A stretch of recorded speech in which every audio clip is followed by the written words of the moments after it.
চাঁদপুরে কার্গো জাহাজে খুন হওয়া শ্রমিকদের প্রত্যেক পরিবারকে ২০ লাখ টাকা ক্ষতিপূরণ ঘোষণা এবং দেশের সকল নৌপথে সন্ত্রাস, চাঁদাবাজি ও ডাকাতি বন্ধে সরকারের পক্ষ থেকে কোনো পদক্ষেপ না নেয়ায় সারা দেশে কর্মবিরতি শুরু করেছেন নৌযান শ্রমিকেরা। এ বিষয়ে জানতে যাচ্ছি মোংলায়, সেখানে আছেন স্টাফ করেসপন্ডেন্ট আবু হোসাইন সুমন। সুমন, শ্রমিকদের কর্মবিরতির সার্বিক পরিস্থিতি জানাবেন।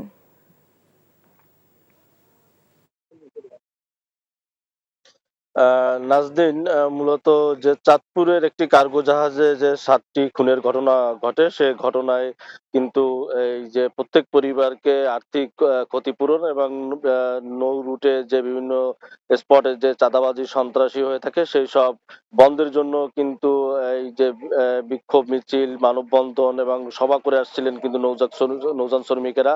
এবং নৌযান শ্রমিকরা কিন্তু গত কয়েকদিন ধরে এই ধরনের কর্মসূচির পাশাপাশি সরকারকে আলটিমেটাম দিয়ে আসছিলেন যে তারা কিন্তু এই যে যদি তাদের এই দাবি মানা না হয় তাহলে কিন্তু তারা অনির্দিষ্টকালের জন্য কর্মবিরতি পালন শুরু করবেন। তারই ধারাবাহিকতায় কিন্তু পূর্ব ঘোষিত কার্যক্রম অনুযায়ী কিন্তু এই যে গত মধ্যরাত থেকে কিন্তু এই যে নৌযান শ্রমিকদের এই কর্ম বিরতি শুরু হয়েছে, যার ফলে কিন্তু মংলা বন্দর সহ সারা দেশের যে নৌপথ রয়েছে এই নৌপথে এক ধরনের অচল অবস্থার সৃষ্টি হয়েছে। এবং এই যে যে সকল পণ্যবাহী গ্যাস এবং তেলবাহী যে কার্গো কোস্টার রয়েছে সেগুলো চলাচল বন্ধ থাকবে।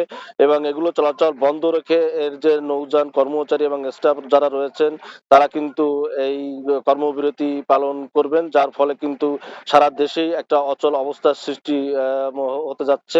এবং সেই সঙ্গে কিন্তু এই যে নদীপথে যে পণ্য পরিবহন হয়ে থাকে সেগুলো বন্ধ হয়ে যাবে এবং এই এই কর্মসূচির আওতামুক্ত থাকছে হচ্ছে যাত্রীবাহী লঞ্চ গুলো, শুধু যাত্রী চলাচল করবে কিন্তু সমস্ত নৌযান গুলো, পণ্যবাহী নৌযান বন্ধ থাকবে। নাজনীন।